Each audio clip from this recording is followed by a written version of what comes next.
nti kwansima na mehu sɛ anche na mehu sɛ esi ama ya Agradaa kru no asɔre apie ɔsɔre pie ya na anche ɛna mehu sɛ Agradaa ama prison officers no signal ama na frɛ Agradaa lawyer baako ama no ɔfrɛ ne ma no menim ne ɔmkɔ kan anche ɛna ɔmo frɛ me police for no frɛ me ka kyerɛ me sɛ memra me kɔɛ no ɔmo sɛ I am not allowed to sit in the court. So na Agradaa ekopie mu wɔ court na desrede a ɔde kɔɔ no court amfa ma no a kyerɛ sɛ yasan de no kɔ back to nsawam. Yes, wohwɛ mu na kyerɛ sɛ ene Agradaa ekopie mu wɔ AMASAMAN High Court na court room hɔ no ɛna Agradaa ɛka kyerɛ policemen no so mompamo journalists mfiri hɔ ɛne nti wohwɛ mu na kyerɛ sɛ Adom TV journalist we Mike2 Agradaa Emma prison officers no any policemen no pamo ni freedom ho. It took the intervention of the court registrar and Mike2 enya kwan asia back courtroom ho ababeti the see and into Mike2 ababonten ababe cheche the see yankasa e courtroom ho. Wohwe mu na che say Agradaa na opese otimi nya kwan ba fie.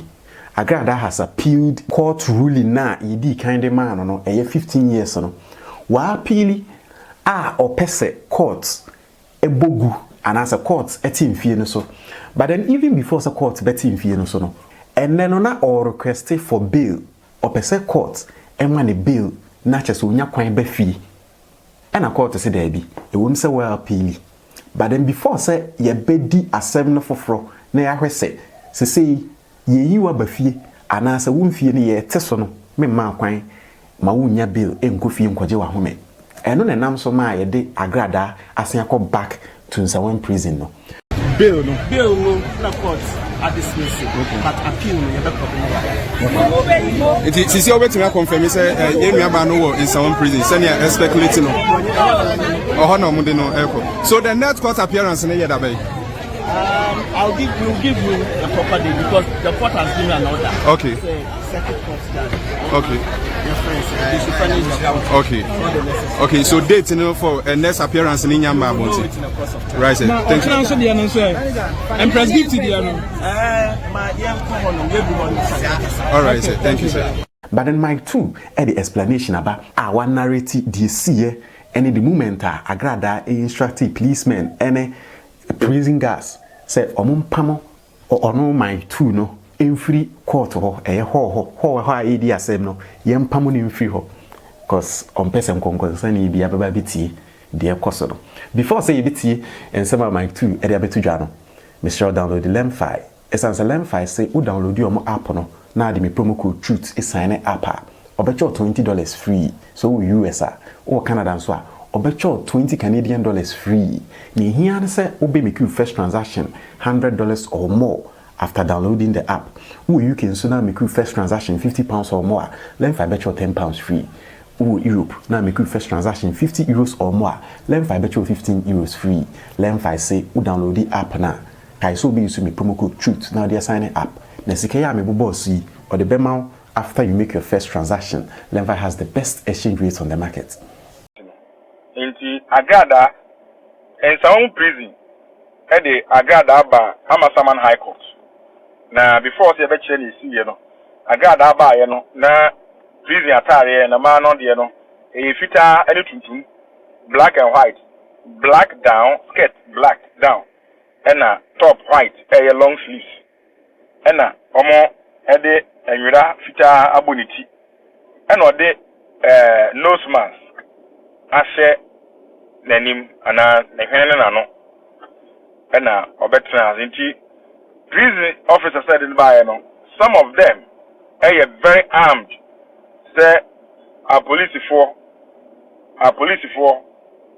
Omoko program be and as event be there was one more fully armed. No, now there were some prison officers. Now I'm armed. You can say prison police. Me can say, if there is any that we call prison police,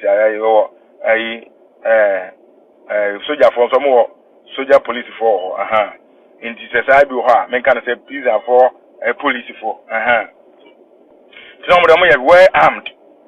I'm going to take it to ena e ma ni bi ka ho a omo o de na omo ye normal dress na na normal uniform ena normal so enti me court ho but yen ka se e ko tra court ho se na e tie no ye dwuma no o ko court you have to register yourself and through the registrar HSL we a media person and ideally no I did all those go register me ho chair the registrar or introducing myself to the registrar and then later granted the permission to sit at the court or in the court and me court na say me te ho no and police ni ba ko baaye me phone na nya say ukọ court a yen fitri phone kwa say what type yen twa video e wo courtroom yen sa ade no e wo ho into of course Agradaa adom all those rules no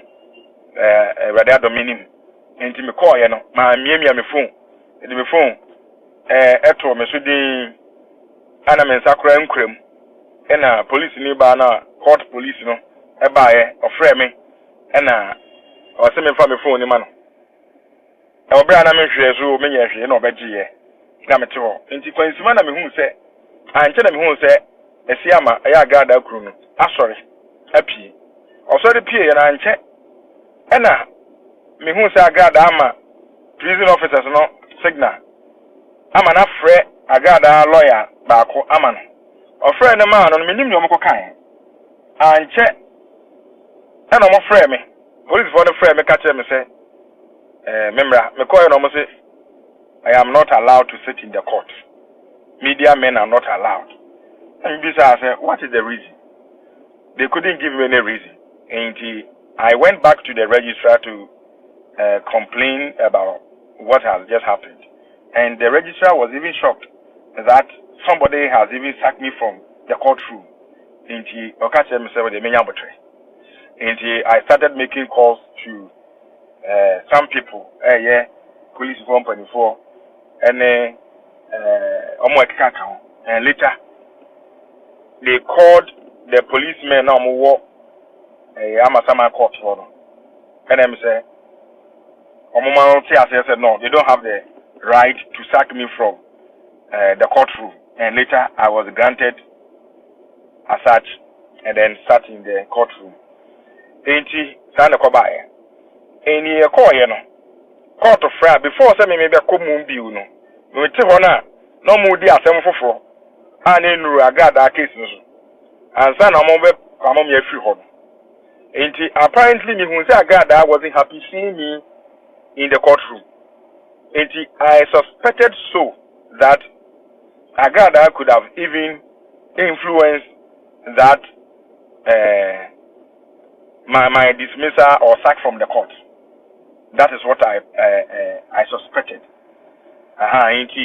Because me we no court one so AMASAMAN court one and moon yekese the musapa ntina me tigina before them be come kra no after time me report me home at the registrar's office no na was me gina chi kakra e ma obi pia ansa na police ni na grant me amako nti me ko mu achi na ansa na Agradaa wasn't happy and then calling the lawyer and them so catch and say akwara na asaba do akwara mo ba mo no but so be board dem pamo me emfa until later I was granted that permission to come back to the courtroom.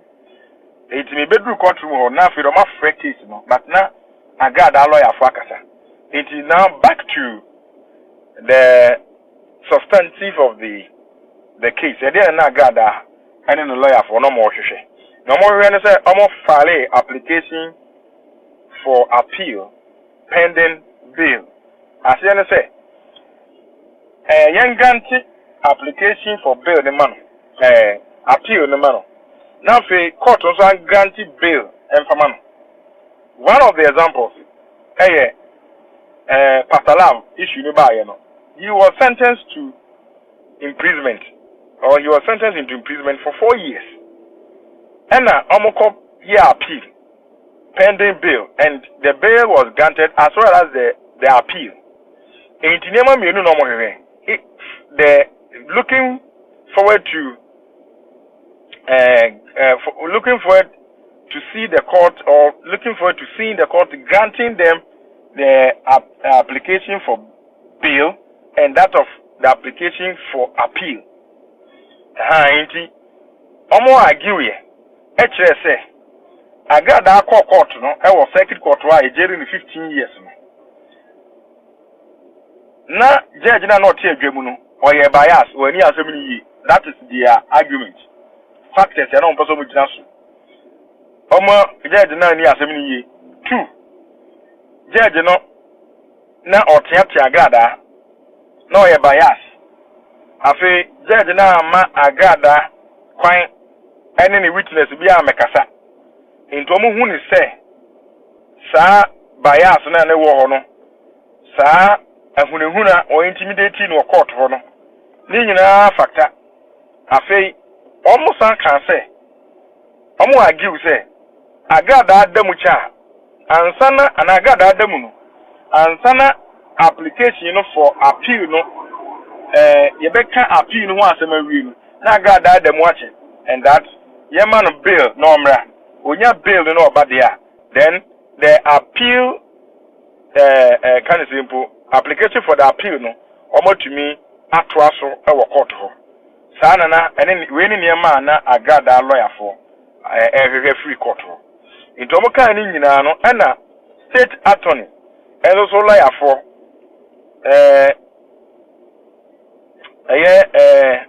Mrs. Koko and Mrs. Koko, one of the lead counsels Obaye no, and also agree on behalf of the state, or mine. I can say, there be Mami Agradaa, omo mani bela, emwa the chese. Almost to say, court to the dinner some cojin, a sentence no cojin, and Africa, what them punche. Ain't he? I didn't know a man bail. And now, Obefi, Omo argue here was our plan we saw. Omo ma seven in the say. Omo some of my canon in the engine. It is a court, a grant to our bail, ma Agradaa. And now, court money musu. Monsieur page in from now, one more star no so, one more love no so mammy. Monsieur page no, am I na? A hana no creno no, a hana out here, and good your baby no be a down. Near Becano, what here and one because I was in the courtroom this morning. They could do all before 9 o'clock a.m. If you want to, let us say 1 o'clock crab or upon. Sure. Ain't he? One share page in mine, a hano, enna no creno, a war. A hana out here, who say, metifri Mike2. A radiadum, you didn't say much. Echo be no creno near the abremo. Ain't he? One share page in the mad of 4. And also, Nina mention our Minchimisi Apena Mediatoso. Ain't court, Ebe can say.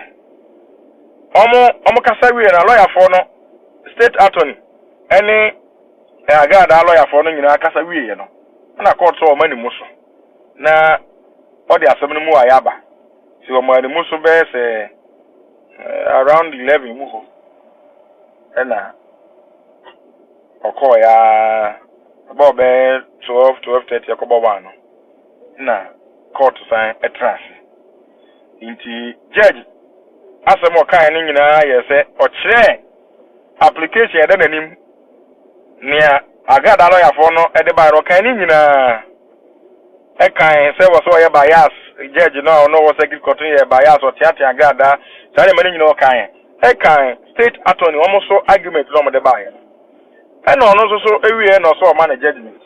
And o can say. Ono de sa allegations now more yes na the circuit court was being biased no. He wasn't there, and that issue is not before him. And now also can say na Agradaa or lawyers no atro I then any say now or intimidate no. No, it is not also before him.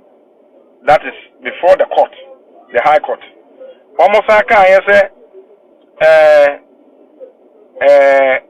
na wa ma kwan ama Agradaa witnesses bi ankasa no. O say no so ni nanim. Na emu no, say wa appeal ni mu de. Ani ebrepa mu no, sa allegation is nyina no. I just appeal the moon, son of credit to me a day. Now, Fee, almost can say, I got that demo. And son, I be appeal, no say, you better swam no, say, no. Now, got that can finish be breed into court in Yasumana bail. And I call to can say, I feel crown what demo 12 days, or the Okomu July 3, 2025, and then July 15, 2025, into a year 12 days. Court on the can say, it is too early to grant such accused person now convict, say, Oman bill pending appeal. Into okay, can I cite some articles or backing with laws, maybe Emma president, a hold or issue be by now court to general so I'm an bill in the Kakahoina. I'll cite all those precedences and then or say it is too early. Now, Agradaa said, appeal no quite Koswa. Not what dance a woman. Sorry. Appeal no cost not what dance a woman. On you say, obey them 15 years, Sana, appeal no ye. Ain't on them, on granted one granted bill no. Into almost a fan court. Now, what share circuit court? Say, 1 month 14 days. So, one also one expedite action. Proceedings also. So, ne be and Sabeka lawyers no, Agradaa lawyers no Sabeka proceedings ni na appeal no o mashasi. Enti sana ekoba ne. Agradaa ekru esiama no wo ho. Omu wiye no enkofo bebre ye kwa no pane ne enkofo ni court no ho sa. Say omu kote say Agradaa wo ho, of course. Mene ama ama brago ena na ewo court ho ono ko ba later intime kan say asat say wo na two media persons pe ena na wo mene ama akire no me report yo adom wa eni pa begu ho pa eni pa bebre ama begu ho na ubi so mo say ade na ba ho bebre am so ba so mo hu Agradaa am so mo Agradaa ni e bi nso also anom so mo feel bad for Agradaa in that so nya bail and kan o mani baji